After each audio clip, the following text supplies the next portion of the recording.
Hey guys, it's Smell Good Feel Good, and it's my first impressions on Tommy by Tommy Hilfiger. So there's a lot of notes on this, so I'm not gonna break it all down for you. But some of the interesting ones are like, I know apple's like part of the opening note, but it's also got like the really interesting ones are like cactus and coneflower. Those are notes you don't see very often. So this came out in the later 90s, and the real question is, does it still hold up today? You know, what kind of fragrance is it? What can you expect from it? So this is definitely like a fresh, versatile type of scent. And you know, you've definitely smelled this before. Like when you spray it on, you're gonna just remember the smell. You're not really gonna know whether it's somebody from like the mall or whether it's somebody in the family that you might have known. Then you might remember it, but you definitely smelled this before. Honestly, just from my first couple wearings, I think it's still pretty good to wear for today. I mean, it definitely doesn't have the best performance, but you can spray on clothes and that does a pretty decent job.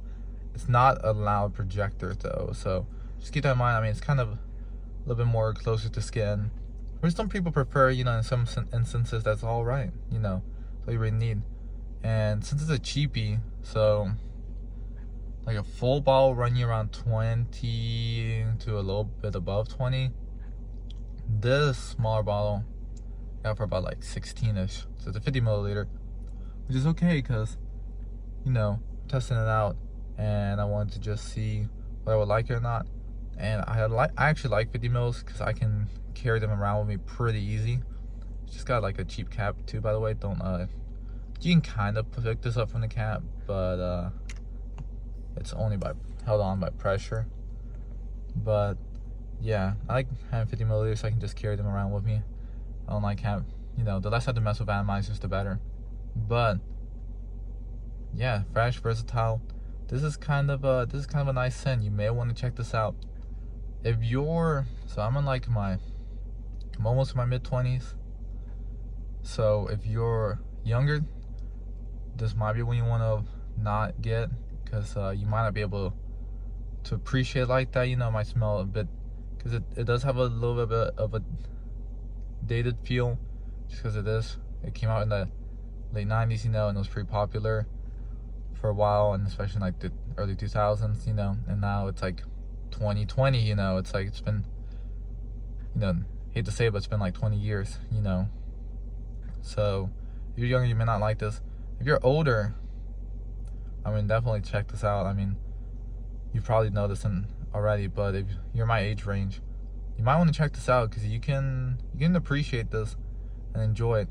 Longevity right now, from what I've seen, is like around 5-ish hours on skin. Projection is like kind of milder. Like you get some projection like the first 32 minutes to an hour. Leaves a little bit of a, you know, once it doesn't project, but you know, you can catch whiffs of it in the air and it leaves a little bit of a sillage. But you know, it's just versatile, and you know, shoot, like if you just need something, a scent, you know, for when you're grabbing groceries, on a run, anything like that, you know, this will do just fine. But yeah, that's my first impressions of it right now. I will have a long-term review up soon, and I'll let you know what my complete thoughts are on it. But so far, they're pretty positive. So yeah, and rack store prices versus online prices tend to be, at least for the 50 milliliter, pretty much the same. I think for the 100 milliliter, it's just cheaper to get online. So keep that in mind. But yeah, so I hope you guys have a great day. Let me know what you're wearing down in the comments below. And don't forget to subscribe and like the video. Take it easy, guys, and stay safe.